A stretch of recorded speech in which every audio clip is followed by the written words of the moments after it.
درود بی پایان به ایران، درود بی پایان به همه شما دوستان عزیزی که بیننده این برنامه هستین.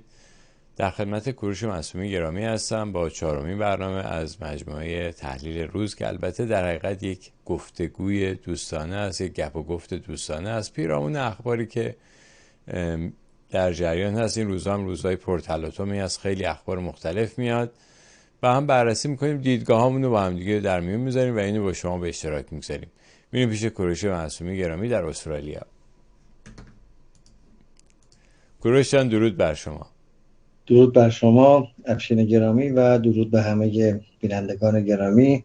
خوشحالم که بار دیگه در خدمتون هستم تا بتونیم که این گپ و گفتگوی خودمونی رو ادامه بدیم. بله، چون این برنامه یه جنبه ثبت در تاریخی هم داره، من فقط تاریخ رو بگم. امروز اول جولای برابر با 10 تیر ماه هست. اول جولای 2025 میلادی برابر با 10 تیر ماه و برنامه رو از سر میگیریم. شروع میکنیم با هم یه سری اخباری که من با چند تا ویدیو میخواستم شروع کنم. ویدیوهایی که این روزها خیلی دست به دست میشه، ویدیوهای قدیمی هست. بعد از این جنگ 12 روزه خیلی مسائل روشن شد. خیلی از وعده هایی که مقامات جمهوری اسلامی با اطمینان میدادن مشخص شد که درست نبود اون چیزی که میگفتن، که یکیش همین صحبت های شمخانی راجع به اینکه هیچ کدوم از مقامات ترور نخواهند شد. اینو با هم اول میبینیم و بعد برمیگردیم راجع به صحبت میکنیم. ما هیچ تهدید امنیتی در کشور متوجه هیچ مسئولی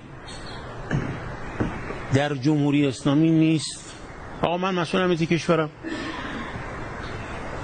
این مال دهه 60 بود منافقین ترور میکردن، دیگه نمیتونن ترور کنن.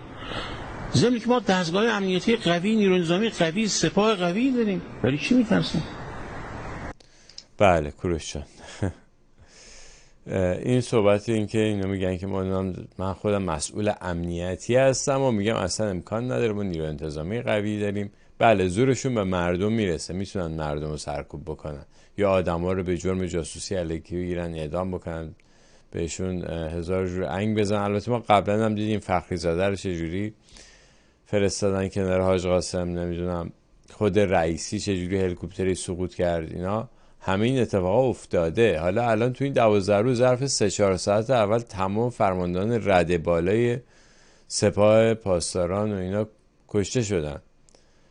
دیگه چجوری بعد ترور کرد؟ چی فکر میکنی راجع به این؟ افشین جان، نخست این که برنامه برای سال 96 بود، فکر میکنم تاریخی که من دیدم روی ویدیو نوشته بود که 1396، تقریبا 10 سال پیش. درسته؟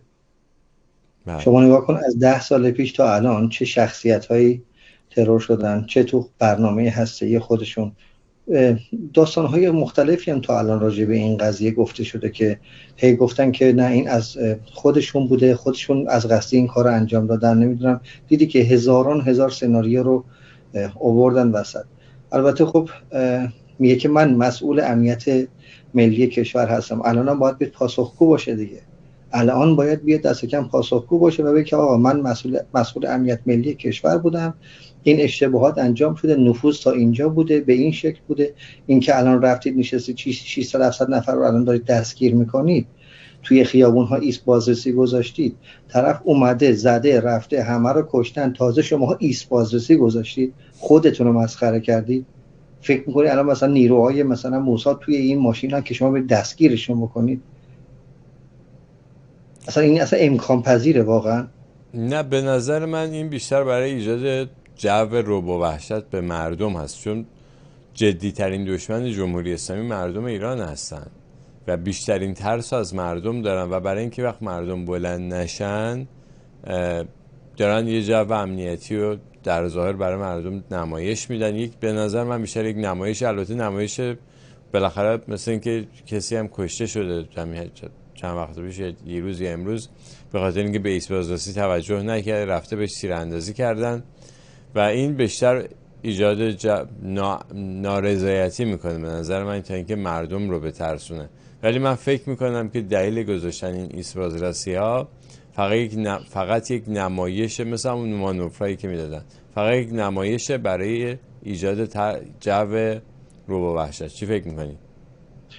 ببین نفوذ در بالاترین سطح صورت گرفته. شما مثلا میرید الان یه 4 تا مثلا مردم رو میخواید برید دستگیر بکنید، چه این بحثی که راجع به افغان‌ها را انداختن و نمیدونم که شهروندای عادی، آخه این نفوذ در بالاترین سطح بوده. من مثلا شهروند از کجا میدونم که تو خونت کجاست؟ از کجا میدونم خونه فلان سردار سپاه یا فلان سرهنگ سپاه یا فلان نفر امنیتی کجاست؟ اصلا مگه میشه یه همچین چیزی؟ توجه میکنی؟ معاون خود شما به جرم جاسوسی دستگیر و اعدام شده، دوباره یه معاون دیگه تون هم به جرم جاسوسی دستگیر شده. فکر نمیکنی که جاسوس خودتی؟ بیشتر به خودت میرسه. یعنی میدونی چی میگم؟ تو قیافتن که تو چهره ایشون شما هیچ اثری از کسی که ساعتها زیر آوار مونده و نمیدونم با این داستانی که اصلا اومد تعریف کرد و اینا، من همچین چیزی ندیدم تو چهره این آدم. کسی که آوار رو سرش خراب شده باشه، کسی که ساعتها زیر آوار مونده باشه، اون آماری که میدادید میگفتید که حالش خیلی خرابه، نمیدونم اصلا ممکنه که زنده نباشه و نمیدونم چه و چه و چه، من توی این قیافه همچین چیزی ندیدم. البته من فکر میکنم که تو اشاره داری به همین فیلم آخری که یعنی گزارشی که منتشر شد که مثلا یه هفته بعد از اینکه ایشون از زیر آوار در آوردن، نه آثاری رو سر صورتش هست و الکی دستگاه آورده توش بره فوت میکنه که بگی یعنی مثلا، یعنی واقعا یک نمایش ناشیانه و بچگانه بود از اینکه ایشون مثلا زخمی شده در این حملات. بله ادامه دید. به هر حال میگم بعد از 47 سال که سر ما کلا گذاشتید، اینقدر دروغ گفتید. قانون شماره 1 جمهوری اسلامی هر چی که میگه دروغه. این توی این 47 سال گذشته یک بار نشد که شما بیاد یک حرف راست رو بیاد بزنید. توجه میکنید؟ یعنی من تا به حال هر چی شما میگیم باید بدونید که دقیقاً برعکس. اگه بگین روزه ما باید بدونیم شب، اگه بگین شب یعنی روزه. اینجوریه تقریبا. بله. و شمایی که میگید که من مسئول امنیت ملی کشور هستم، والا شما با بچه‌هات مشغول فروش نفت بودی.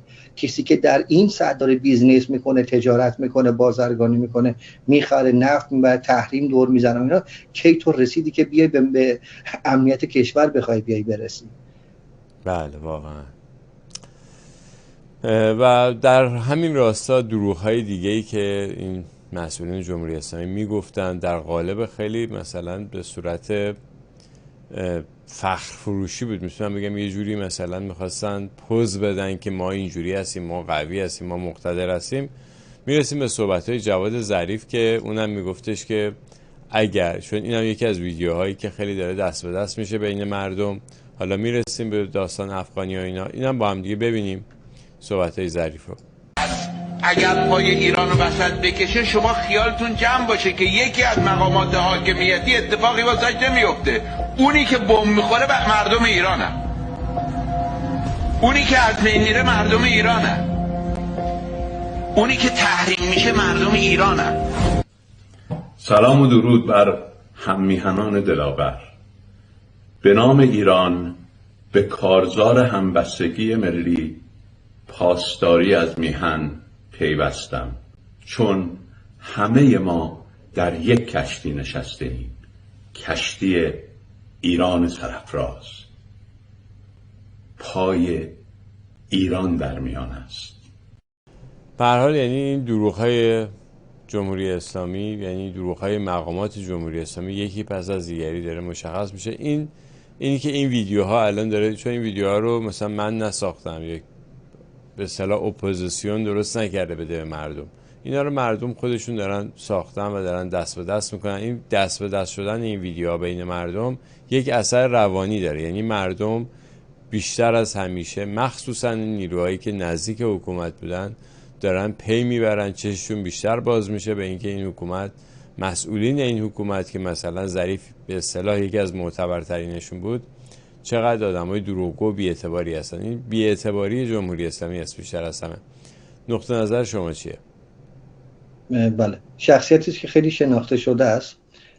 تقریبا برنامه‌ای هم که بهش دادن مالکش اعظم واقعا برازندشه، که هر موضوعی که بود رو واقعا میتونست با دروغ خیلی خوب بره اونو مالکشی بکنه و هر جوری که به نفع مثلا نظام باشه بخواد به غربی ها بفروشتش.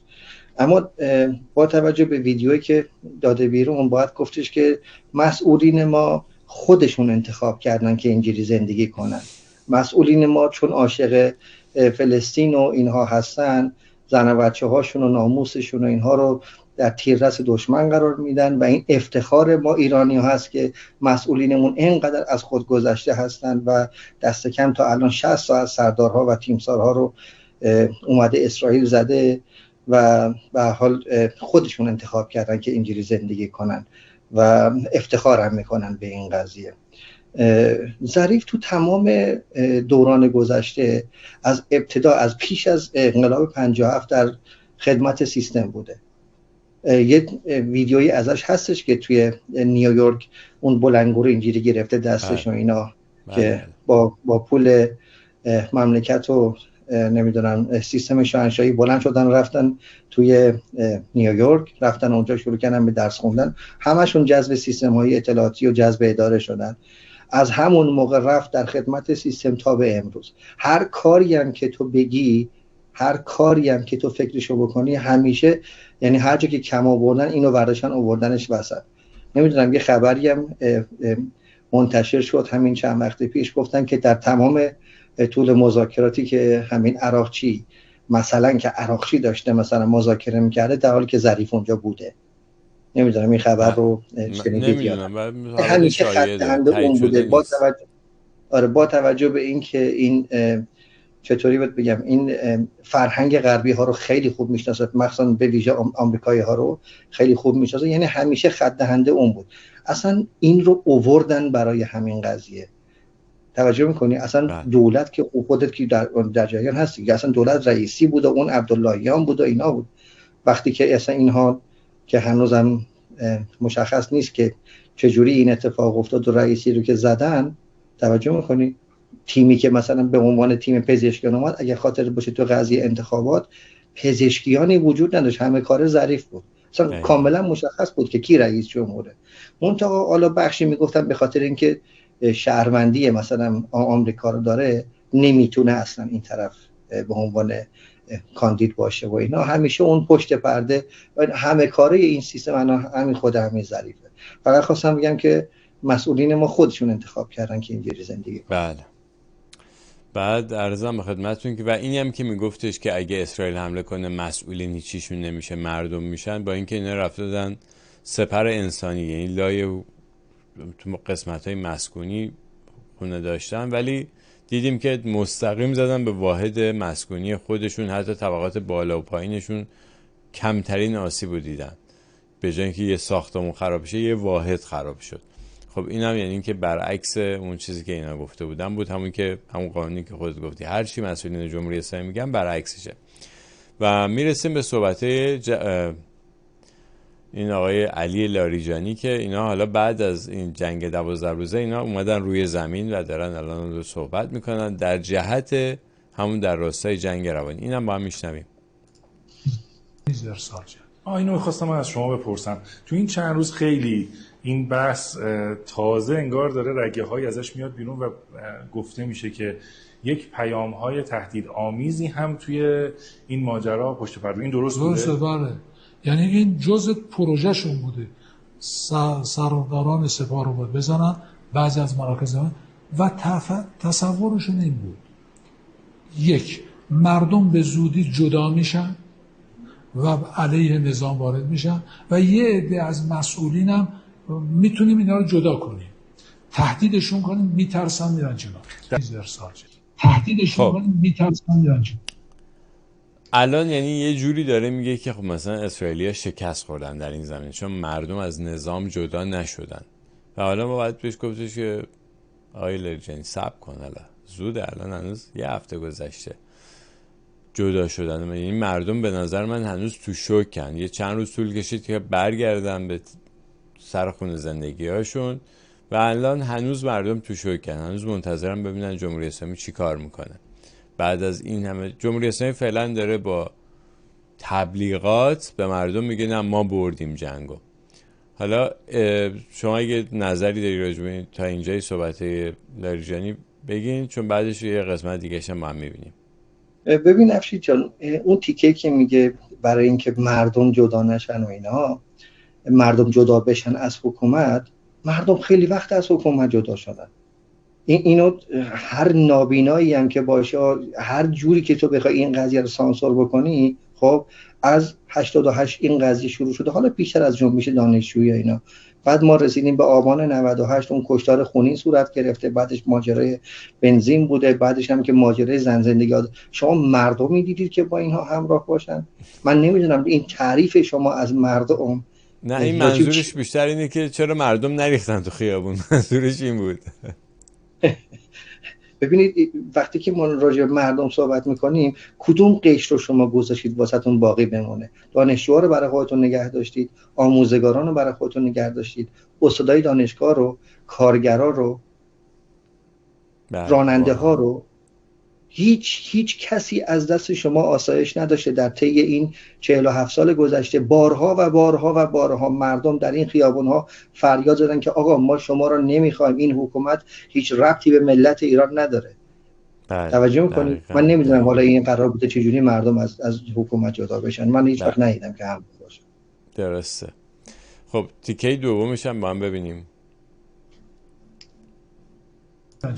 در لایه مسئولان نظامی فقط بوده یا نه؟ مسئولان امنیتی هم بوده. مسئولان نظامی برخی مسئولان سیاسی هم بوده. چیز بیشتری میشه دربارش گفت؟ یعنی این چی بوده جنس تهدید؟ مثلا چه جنسی از تهدید بوده؟ من دوجا برای خود من فرستادم. برای خود شما این اتفاق افتاد؟ بله، من روز جمعه تلفنم یک کسی اومد و گفت که شما 12 ساعت وقت دارید که از ایران خارج بشید یا از تهران فاصله بگیرید، وگرنه به سرنوشت دوستانتون مثل آقای باقری و رشید منجر میشید و همونا ملحق میشید.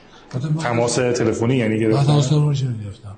اما من فهمیدم از کدش کجاست. البته در لایه مسئولان اینو می‌خواستم از شما ببین کوروش جان، این تیکه حرفش که بله با خود من تماس گرفتم، من یاد این فیلم صمد آرتیست میشود افتادم که وقتی که می‌خواستم بگن صمد مثلا بی اخلاقی داشته، نرفتن سراغ، یعنی عین الله باقرزاده گفتش که بله صمد به من هم نظر داشت. من قشنگ این تیکه لاریجانی که برگشت گفتش که با خود من هم تماس گرفتن، خیلی بازم دو مرتبه یک ظاهرسازی ناشیانه بود. خب یکی از راههایی که اینا رو پیدا میکنن خود همین سیستم های الکترونیکی هستش که پس یعنی اگه شماره تلفن شما رو داشتن پس میتونستن با خود شما تماس بگیرن یا جای شما رو پیدا کنن و مورد هدف قرار بدن. پس دلیلی نداشت که شما رو مورد هدف قرار ندن و بهت زنگ بزن بگن شما جدا شو.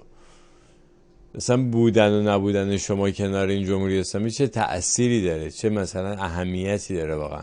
نظر تو چیه کوروش؟ دقیقاً درست میگی. من هم همین همراه هستم باهات. ببین افشین جان، اصلا نیروهای سیاسی تو هدف نبودن، تارگت نبودن. اینها اگر بودن میزدنشون. نیروهای امنیتی و نظامی بودن که توی هدف بودن و توی اون لیست قرار داشتن. پس قرار نبود که کسی به نیروهای سیاسی بخواد حمله بکنه. توجه میکنی؟ این هم شد قضیه ما ستاره کجا میبرید بودش که مثلا آره به من هم دقیقاً درست فرمودی. اما یه نکته‌ای داشتش، گفتش که روز جمعه با من تماس گرفتن. خب بس وقتی هم که تماس گرفتن، باقری و اون یکی اسمی که گفتش سلامی و این همش، نه یه سردار دیگه رو گفتش گفتش که مثلا آره، یعنی که این یعنی لاریجانی خبر داشته که اون دوتا مثلا کشته شدن. توجه میکنی؟ با توجه به این که پنجشنبه شب یا مثلا بامداد جمعه این حمله صورت گرفته، خب یعنی ساعت 3-4 مثلا صبح بوده دیگه. خب این گفتش که روز جمعه با من تماس گرفتن. پس تو خبر داشتی که این حمله ها صورت گرفته. تو همون ابتدای چیزای پروتکل های امنیتی به محض که یک همچین چیزی، یک همچین تهدید در یک همچین حدی در حد سران قوا بخواد صورت بگیره، نخستین چیزی که شما از خودت دور میکنی تلفنته. با توجه به این که در ماجرای پیجرها و بیسیم های حزب الله هم که اون اتفاق افتاده، مطمئن باش که هیچ کس هیچ پیجر و هیچ بیسیمی همراهش نبوده. و اگر که تلفنت همراهت بوده، مثلا پروتکل ها رو مثلا چیز کردی دیگه، نقض کردی دیگه. نمیتونستی تو اصلا تلفن داشته باشی که حاضر به پاسخگوییش هم بخوای باشی. به خاطر همینه که میگم دروغ میگم. بله در همین راستا خود این حاجی زاده که الان مرحوم شده اینم برگشت گفتش که قبل از این حالا یه فایلی اومده بیرون که نشون میده، به نظر من یه جور میتونم بگم که دیدارهای درون گروهی بوده و اینجا حاجی زاده داره میگه داستان همین نفوذ از طریق تلفن ها رو میگه و اینم تازه داره توی فضای اینترنت همینجوری دست به دست میشه توی شبکه‌های اجتماعی. اینم با هم ببینیم جنبه ثبت در تاریخی داره. تو جلسات هم گفتیم مهمترین تأمین کننده اطلاعات خود ماییم از طریق همین گوشی‌های تلفن و ارتباطات و کوتاهی‌هایی که داریم میکنیم. خب اینا رو یه مقدار باید رعایت کنید دیگه، این که دیگه گفتن نداره، هر کسی گوشی با خودش برمی‌داره. از دید من که نمیتونم حالا حلال حرام بکنم، ولی از دید من به عنوان فرمانده واقعا یک خطای نابخشودنی. هر کسی در هر مقامی وارد مجموعه میشه استفاده از گوشی، حالا بعضی هم میگن کوچیکا داریم فلان، اصلا بابا خلافه، خطاست. ما به دشمن داریم اطلاعات میدیم و خون کسی بریزه شما شریک هست. تمام گوشی‌های تلفن من به شما عرض کنم همه کنترل داره میشه و بیشترین کنترل هم توسط صهیونیست‌ها. یعنی پس خود این آقای علی لاریجانی هم همکاری کرده به نوعی، به خاطر اینکه گوشیش روشن بوده و همراهش بوده و بنابراین پیدا کردنش کار سختی نبوده. به هر حال این ویدیوهایی هستش که خیلی داره دست به دست میشه این ور اون ور بین این مقامات، بین این به اصطلاح بین مردم داره دست به دست میشه و اینکه میدونستن حتی که زیر نظر هستن، یعنی اینقدر سیستم امنیتی جمهوری اسلامی، یعنی داریم راجع به حکومتی که داریم میگه ما نمیدونم پیشرفت کردیم، ما هسته اتم میشکافیم، ما موشک بالستیک هوا میکنیم، ماهواره میفرستیم هوا. خب شما یه خط امن ندارین که اسرائیل یا آمریکا نتونه بهش نفوذ بکنه و شما بتونین بدون اینکه ردیابی بشین این طرف اون طرف بشین. چی فکر میکنی؟ باهات همراه هم. من یه جنبه دیگه از این چیزو داشتم نگاه میکردم، برای من خیلی جالب بود که این آقا سپاه که میبینید رسته هاشون اصلا مشخص نیستش که اصلا رسته اینها چی هست. یعنی من هر چقدر به لباسای اینا دقت میکنم که مثلا سر در بیارم که ببینم این رستش چیه، مثلا کد تخصصیش چیه و اینا کلا هیچیش مشخص نیست. ولی خب ما که میدونیم که این سمتش توی هوافضا بوده دیگه، درسته؟ بله. توی که تو هوافضا بودی اصلا چرا داری راجع به چیزای امنیتی داری صحبت میکنی؟ مگه سپاه شما بخش امنیتی نداره که بیاد این بریفینگ رو برای پرسنل و تا این حد بخواد بیاد؟ ببین ما داریم راجع به بالاترین سطح فرماندهی داریم صحبت میکنیم. این ساس شما، سازمان اطلاعات سپاه شما کجا بود؟ چرا پروانه داده که مثلا گوشی تلفن همراه بیاد داخل؟ میدونی این اصلا قصور امنیتی، این اصلا غیر قابل بخششه. خب ببخشید تو چه جور فرماندهی هستی؟ تو اصلا حرفت خریدار نداره که اگر که توی همچین سطحی طرف گوشی ورشته آورده داخل و تو داری اعتراض میکنی، تو چه جور فرماندهی؟ میگی من فرماندم دیگه. فرمانده برای یه اباحتی باید داشته باشه دیگه، یه برشی باید داشته باشه. توجه میکنی؟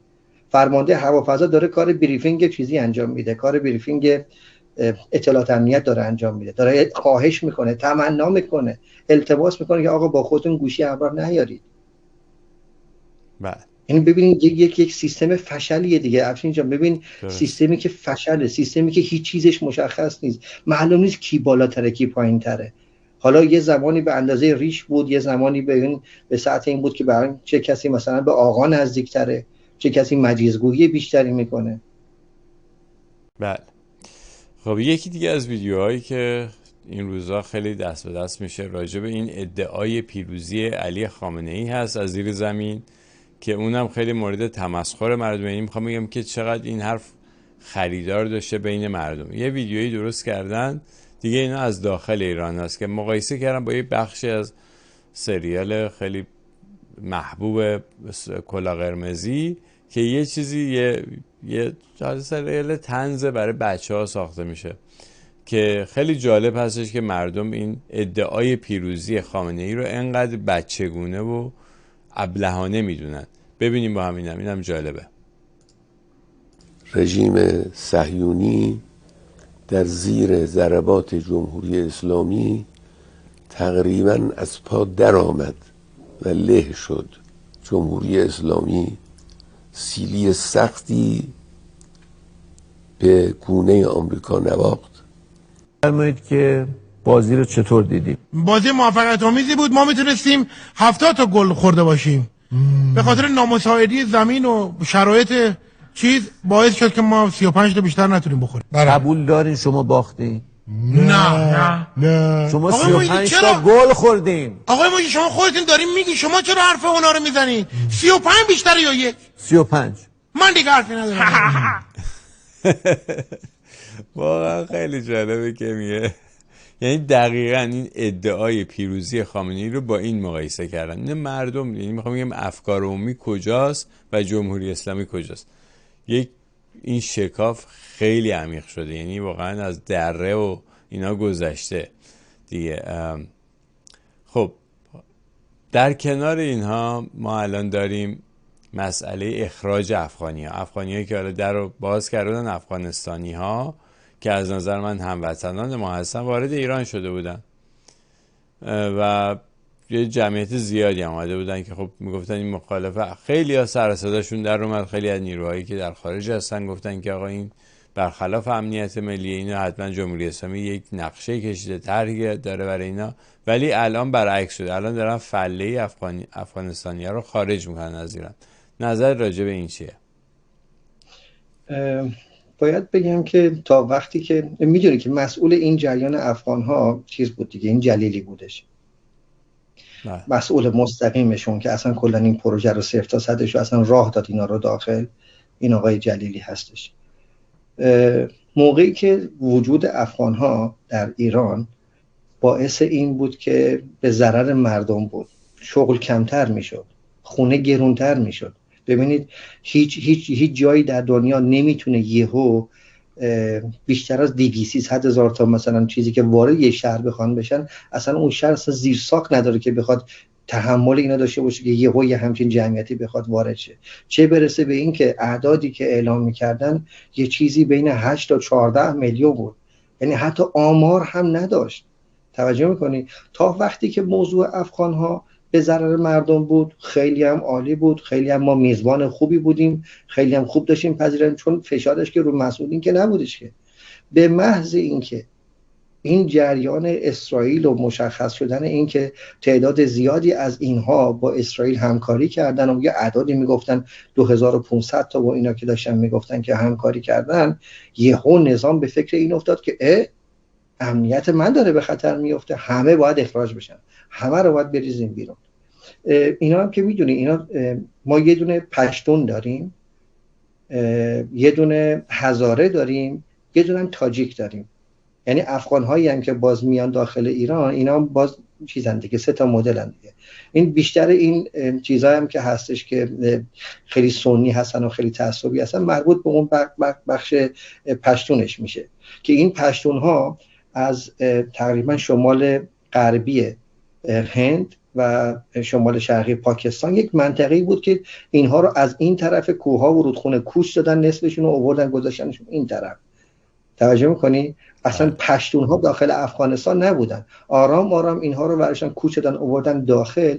بعدش هم که اصلا اون مشکل زمین پیدا شد توی افغانستان، اومدن زمین هزاره‌ها و تاجیک‌ها رو گرفتن دادن به پشتون‌ها و از اونجا بوده که یعنی پشتون‌ها هم باز افغان به حساب نمیاد. ولی خب به هر حال پیرو اون سیاستی که همیشه گلوبالیستا داشتن. یعنی من خودم باورم بر اینه که کسانی که این کار رو انجام دادن میخواستن که کشوری رو به نام افغانستان ایجاد بکنن. یعنی نخست میاد بحث تجزیه در این قضیه مطرح میشه، ابتدا میان این رو از ایران جداش میکنن، بعد میان این رو تبدیل میکنن به یک حکومت تروریستی، به یک کشور تروریستی که راه ما که این ایرانی که کریدور بین شرق به غرب هستش، خب یعنی هر کسی چه از چین با توجه به پیشینه ایران، با توجه به اون چیزهای تاریخی که ما توی اون منطقه داریم، جاده ابریشمانی همیشه کالا از طرف شرق اومده داخل ایران و از داخل ایران رفته به طرف غرب. وجود کشوری به نام افغانستان که ساخته میشه، که آریانا هستش نام اصلیش، که میاد از ایران جدا میشه، میاد یک سدی رو ایجاد میکنه هم برای پاکستان. ببین دو کشور پاکستان و افغانستان هر دو برای ما مثل یک دیوار بتونی بودش که دیگه هرگز ما نتونیم به هند راه داشته باشیم، هرگز نتونیم که به چین راه داشته باشیم از راه زمینی. ولی الان کالا داره از کجا میره؟ از داخل بندر بمبئی میره به طرف غرب، سوار کشتی ها میکنن، از اون طرف هم از سوی هنگ کنگ بازم سوار کشتی میکنن برمیدارن میبرن، چیزی که میتونست مال ایران باشه. من باورم میدونی رو چیه؟ من باورم روی اینه که اگر جمهوری اسلامی اینقدر که روی مسئله فلسطین و اون طرف کار کرد، اگه یک ذره فقط روی مسئله پاکستان کار میکرد، اگر یه ذره روی مسئله افغانستان کار میکرد، ما خیلی میتونستیم شرایط بهتری داشته باشیم. اما از اونجایی که اینها مزدور و دست نشانده هستن، هیچ وقت نیومدن شرایط این رو در نظر. بله. اشاره کردی به گلوبالیسم و حالا باید برسیم به اینکه این گلوبالیسم چیه، کیه؟ یه دولت، مثلا دولت انگلستانه، دولت آمریکا. حالا من نقطه نظر خودم میگم، بعداً دیدگاه شما رو میشنویم. ببین، خود دولت جمهوری اسلامی اگر ذره‌ای ملی و ایرانی بود، هم دقیقاً هم چیزی که شما میگید، میومد تمرکزش رو میذاشت روی همسایه‌های خودمون تا بتونه از فرصت‌ها استفاده بکنه، بتونه فرصت برای ایران به وجود بیاره. ولی مسئله اینه که این حکومت اصلا ایرانی نبوده هیچ وقت. حالا الان رفتن پشت ایران دارن قایم میشن، ولی مردم میدونن عملکرد و کارنامه جمهوری اسلامی نشون میده که این حکومت ضد ایرانی ترین حاکمانی که بر ایران حاکم شدن همین جمهوری اسلامی بود. یعنی بلایی که جمهوری اسلامی به سر ایران آورد، مغول‌ها و اون اسلامی هایی که 1400 سال پیش به ایران مسلط شدن، این بلا رو به سر ایران نیاوردن که جمهوری اسلامی آورد. و به خاطر اینکه به نظر من دست نشانده بودن، نوکران همون گلوبالیستا بودن. برای اینکه این مسئله گلوبالیستان باز بشه، ببینید مثلا دولت انگلستان، حالا اصلا خاورمیانه رو بزنید که در آفریقا چقدر اینا اومدن منابع آفریقا رو غارت کردن، چقدر به طور مشخص طلا از آفریقای جنوبی اینا استخراج کردن بردن. ولی در همون دورانی هستش که ما شاهد بدترین روزهای مردم انگلستان از نظر فقر و فشارهایی که روشون بوده هستیم. یعنی میخوام بگم که این دزدی‌ها به مردم انگلستان نرسیده، این دزدی‌ها رفته تو جیب یه سری بانک و کمپانی و اینجوری هستش که به همین سیستم ادامه داره همچنان. حالا بالاخره مردم، جامعه مدنی در کشور اروپایی یه خورده رشد کردن، تونستن یه حقوقی بگیرن برای خودشون و خیلی هم مثلا با تظاهرات و تقریبا میتونم بگم که به سختی تونستن این حقوق ذره بگیرن. ولی خب در کشورهای دیگه مثل خاورمیانه راحت یه دیکتاتوری سر کار گذاشتن و هر چقدر تونستن خیلی راحت بدون اینکه، و مردم هم در ضمن ناآگاه نگه داشتن. یکی از ابزارهای ناآگاه کردن مردم همین اسلام عزیزه که به کمک اسلام تونستن مردم رو بی سواد و ناآگاه نگه دارن و اینجوری راحت حق و حقوقشون رو بگیرن ازش. ولی تو جیب کی میره این حق و حقوق؟ تو جیب مردم انگلستان، یا حتی یعنی چیزی به مردم نمیرسه، این میره تو جیب یه سری خانواده که همون گلوبالیستا هستن. چرا میگیم گلوبالیست؟ گلوب یعنی کره، چون اینا تمام کره زمین رو به نوعی در کنترل خودشون گرفتن از طریق منابع مالی گسترده‌ای که دارن، کمپانی‌ها، صنایعی که صاحب هستن و نفوذی که در سیاستمداران مختلف دنیا کردن. نقطه نظر شما رو میشنویم راجع به این موضوع. سپاسگزارم، توضیح خیلی خوبی بود. من گلوبالیسم رو، مفهوم گلوبالیسم رو آنتی نشنالیسم میدونم، مفهومی که برخلاف ملی گرایی است. خب اگر الان امروز ما بخوایم چپ و راست رو بخوایم تعریف بکنیم، چپ کسی است که خلاف ملی گراییه و همش دم از یک سری چیزهایی میزنه که حالا پیشترها مثلا راجع به کمونیست و سوسیالیست شما اون رو به کار میبردی، ولی در حال حاضر این چپی که به گلوبالیسم خیلی نزدیکه ضد ملی گرایی.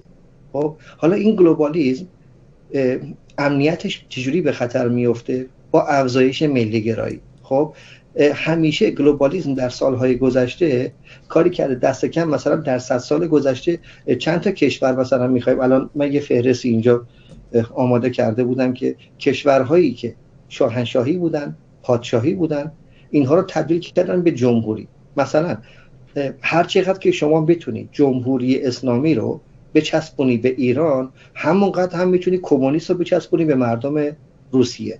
آیا مردم روسیه کمونیست هستن؟ پاسخ خیر.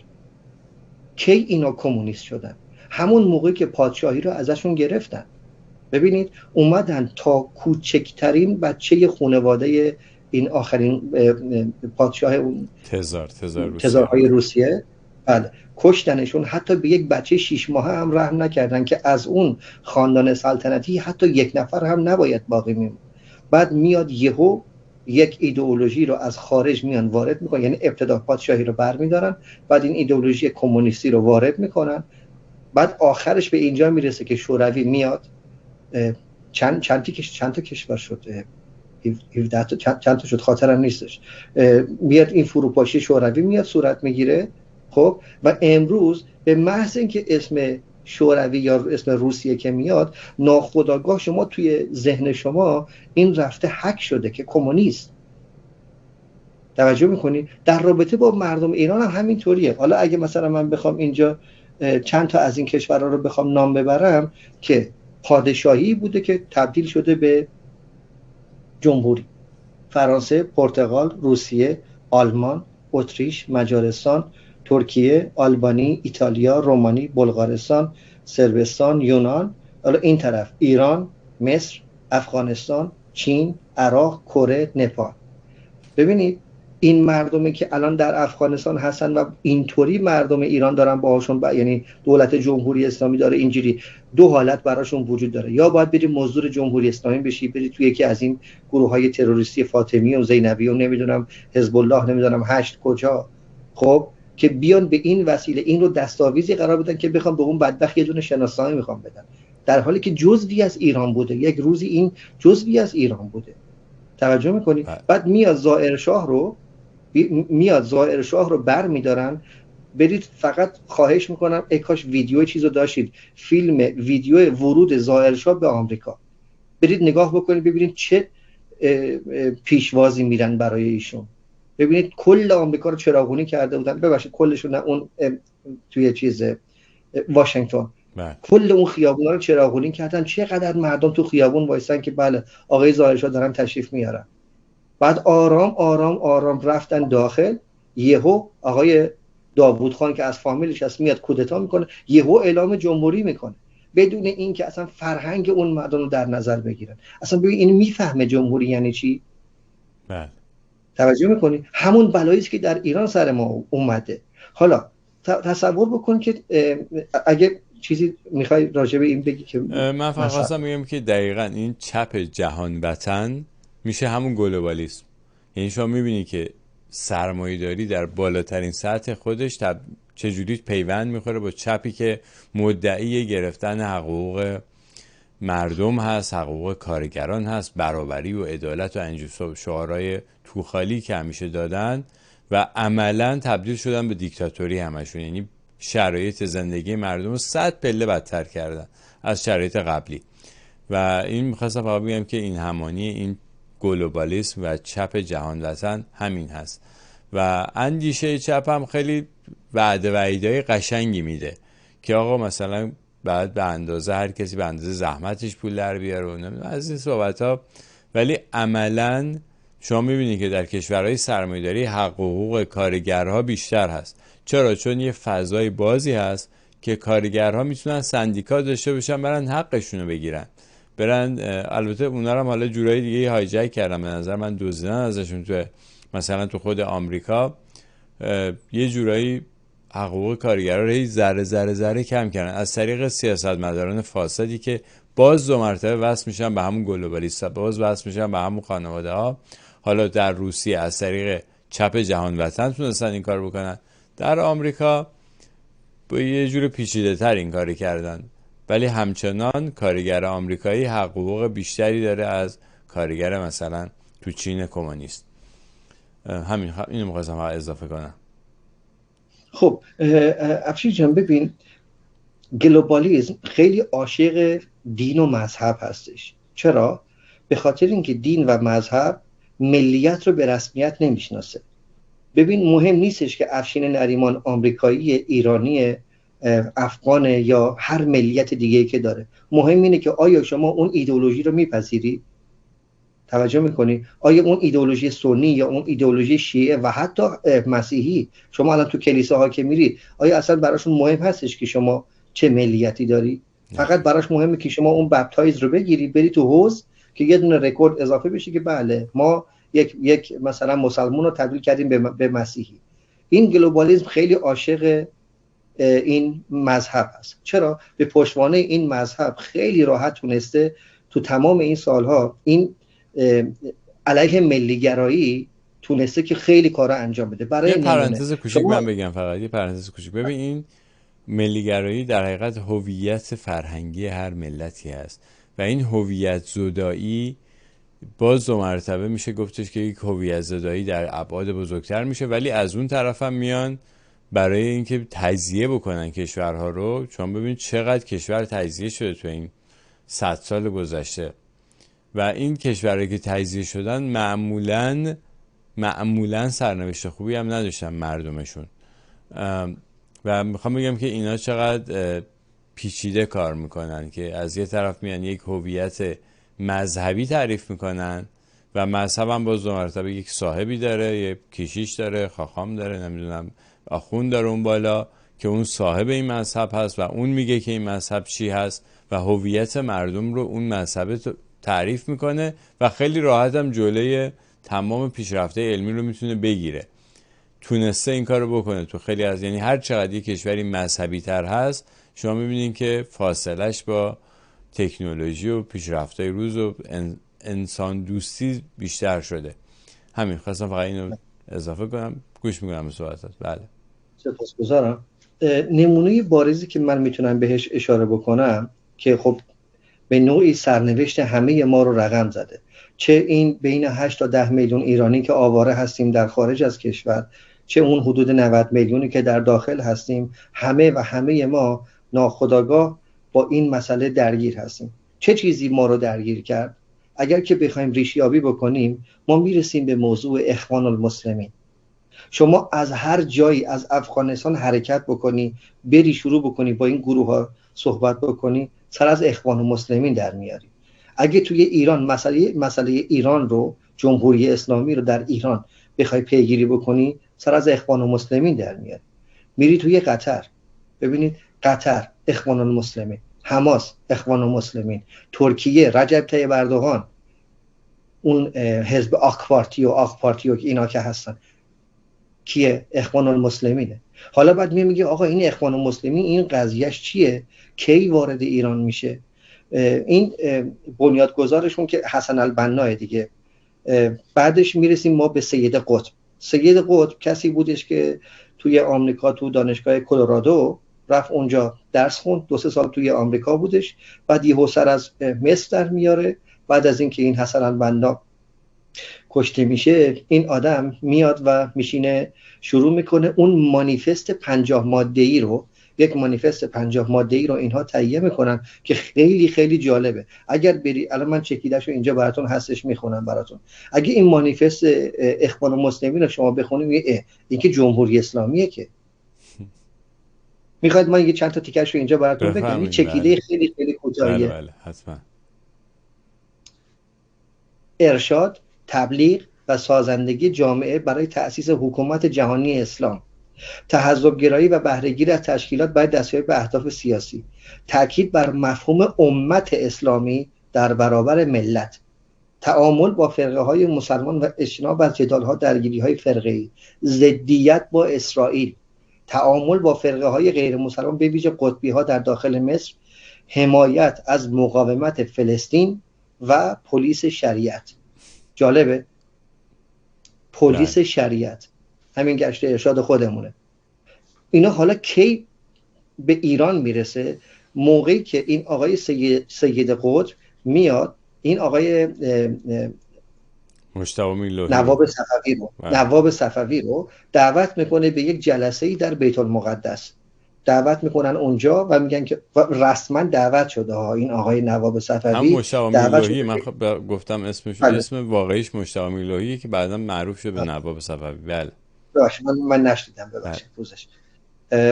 دعوت میشه توی اون جلسه و نواب صفوی نخستین کسیه که در اون نشست برمیگرده میگه که کی گفته که فقط اعراب باید از فلسطین در برابر اسرائیل دفاع کنن. من همینجا اعلام میکنم از این به بعد همه مسلمانان، همه افرادی که مسلمان هستن و باور به اسلام دارن باید این خویشکاری رو بپذیرن و علیه اسرائیل اقدام بکنن و این کشور رو از بین ببرن و ما بیت المقدس رو پس بگیریم. خیلی جالبه. اینجاست که برای نخستین بار میتونیم بگیم که این خویشکاری، یعنی این جامعه روحانیت، این آقای نواب صفوی این مانیفستا رو میگیره میبره داخل ایران، تحویل خمینی میده و 57 همه اینها برای نخستین بار میاد آقا که توی اون برنامه پیشین که راجبش صحبت کردیم، پیرو این جریان پشت پرده های انقلاب و اون مسئله سفارت کنسول اسرائیل البته من اون رو پوزش میخوام چون من اونجا تاریخ رو اشتباه گفتم. من گفتم 23 فروردین 28 فروردین. ببخشید 23 بهمن 23 بهمن 57 نیست، 28 بهمن 57. بله یه چند روز گذشته بودش. من فکر میکردم که مثلا فرداشه. میخوام بهت بگم که این اسرائیل ستیزی برای نخستین بار از اینجا میاد وارد ایران میشه و تا به امروز این قضیه ادامه داره. حالا شما بفرمایید. بله نه همین خیلی توضیحات کامل خوبی بود راجع به مثلا همین گروه اخوان المسلمین و تمام این ماجرا. یعنی همه هدف این قضیه این بود که این منطقه آشوب داشته باشه، هرج و مرج داشته باشه، مردم که در این منطقه ثروتمند خاورمیانه زندگی میکنن به جای اینکه به فکر تحصیل علم باشن، به جای اینکه به فکر ساختن کشورشون باشن، یه آرمان پوشالی برای خودشون درست بکنن که ما اورشلیم و مثلا باید از یهودی‌ها بگیریم دست مسلمان‌ها باشه. این اورشلیم یهودی‌ها و مسلمان‌ها صدها سال توش بدون هیچ جنگی زندگی کردن و اصلا مسئله‌ای نبوده اونجا و به نظر من یک مسئله مصنوعی اونجا ساخته شد و تبدیل شد به یک مسئله جهان اسلام و تمام مردم منطقه خاورمیانه رو درگیر کرده بی خودی و فقط ضرر داشته. این هم برای یهودی‌ها ضرر داشته هم برای مسلمان‌ها. فرقی نمی‌کنه یهودی و مسلمان، مردمی که دارن اونجا زندگی میکنن فقط متضرر شدن تو این قضیه و اینم بازم همون ربط پیدا میکنه به همون گلوبالیسم یا همون خانواده‌هایی که از این دشمنی‌ها، از این هرج و مرج‌ها میتونن ثروت بیشتری به دست بیارن. متاسفانه روششون و فلسفه پول درآوردنشون اینجوری و فلسفه کنترل مردم روی این استوار هستش که اینطوری بتونن با جنگ و آشوب این کار انجام بدن و خوبی خود مسئله اخوان المسلمین مثال خیلی خوبی بود. سپاسگزارم ازت کوروش جان. مطلب دیگه ای اگه هست پروانه بده من این تیکر رو بگم که دیگه مجبورش میگه باید که پوزش میخوام. جریان قرارداد کم دیوید و خاطرت هستش، ماجرای کم دیوید که میاد بین با پادرمیون شاهنشاه با مذاکراتی که انجام میده دو طرف رو قانع میکنه که شما نیازی اصلا به جنگیدن هم میتونید با هم دیگه صلح بکنید. همین اخوان المسلمین میاد همین آقای انور سادات رو تنبیه میکنه به خاطر این صلحی که کرده. ببینید اینها اصلا چیزی به نام صلح اصلا درشون وجود نداره. اینا فقط به دنبال ایجاد اون اسلام سلفیه. یعنی کلا مهمترین مانیفستشون چیه؟ بازگشت به دوران صدر اسلام. بله. و ایجاد این حکومت جهانی اسلامی. حالا نگاه میکنیم، وقتی که نگاه بکنی ببینیم که میگه فقط افغانی ها تو ایران وارد ایران شدن، این همه 6 تا 8 میلیون جمعیت به صورت غیرقانونی وارد آمریکا شدن، چندین میلیون مهاجر وارد اتحادیه اروپا شدن که هیچ کدومشون قانونی نه، همشون از مرزهای غیرقانونی وارد اروپا شدن. چرا؟ پس ببین فقط ایران نیست. ببین اون گلوبالیسم برای اینکه اون ملی گرایی رو از بین ببره. آیا واقعا شما امروز به تیم ملی فرانسه وقتی که نگاه میکنید یک فرانسوی درش میبینید؟ 11 تا عین 11 تا رو برید فرتورهای تیم ملی فرانسه تو این چند سال گذشته برید نگاه بکنید. شما اصلا تو خیابون شانزلیزه قدم میزنید، شما اثری از یک فرانسوی نمیبینید اونجا. بیشتر جمعیت الان تبدیل شده به جمعیت مسلمان، آفریقایی، چه میدونم از هر جایی اومده و اصلا اون مفهوم دولت ملت کاملا از بین رفته. همین رو شما در انگلستان میبینید. ببینید همین جریان رو شما آرام آرام دارید در آلمان هم خیلی دیگه تعدادش زیاد شده.